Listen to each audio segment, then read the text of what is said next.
Bonjour à toutes et à tous. Allez, c'est parti pour les élucubrations numéro 3.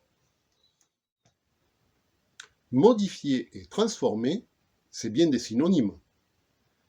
Non, parce qu'on m'oppose le contraire. Les personnes qui refusent de manger des aliments transformés se heurtent à une saturation. Car tous les produits qui nous entourent ont un petit quelque chose en plus que la nature leur a donné au départ. Oui, je dis que tout, finalement, a été transformé. Même les légumes bio. Eh bien, ils sont désormais estampillés OGM. Et dans OGM, il y a modifié, ma foi. C'est QFD. J'enrage tout seul en écoutant des gens autour de moi qui, impunément, avouent être pédophiles. Et personne ne leur dit rien. Alors, je ne parle pas des affirmations de Daniel Cohn-Bendit lors d'une émission d'Apostrophe avec Bernard Pivot. C'est vieux, non, il y a longtemps.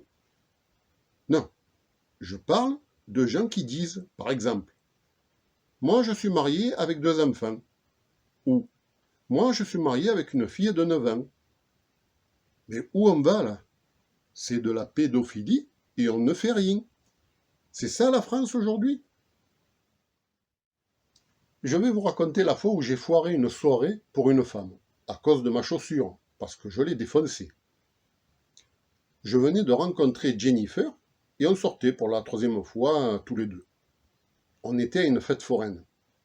On a décidé de monter dans la grande roue, celle qui possède des cabines fermées. Jennifer est entrée la première, et je l'ai vue immédiatement se déshabiller, alors que je m'apprêtais à entrer aussi. Eh bien, à peine ai-je franchi le seuil de la portière, qu'immédiatement j'ai niqué.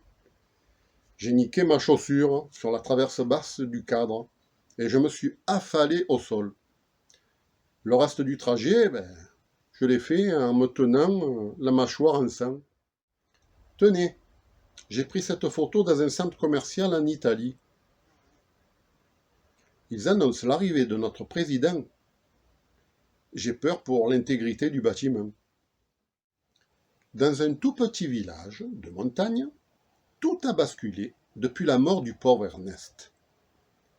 La boulangère ne faisait plus le pain aussi bon qu'avant. La fromagère ratait de plus en plus la fermentation de ses fromages caprins. Le boucher n'avait plus la motivation à son travail quotidien. Tout cela depuis la mort de ce pauvre Ernest. La couturière, également, ne trouvait plus le chat de son aiguille. L'employé des pompes funèbres souriait un peu moins. La guérisseuse ne guérissait plus. Et tout cela depuis la mort de ce pauvre Ernest. Le maire a dû faire une annonce publique à ses 15 administrés pour leur dire ceci. Nous déplorons la perte tragique de notre cher Ernest. Mais il nous est interdit de tomber dans la tragédie et la dépression. Je veux que tout le monde se reprenne en main, car la vie continue. Mais le plus désolant dans cette histoire, c'est que personne ici, au village, ne connaissait ce Ernest. Voilà, c'était la fin de mes élucubrations numéro 3. J'espère qu'elles vous ont plu.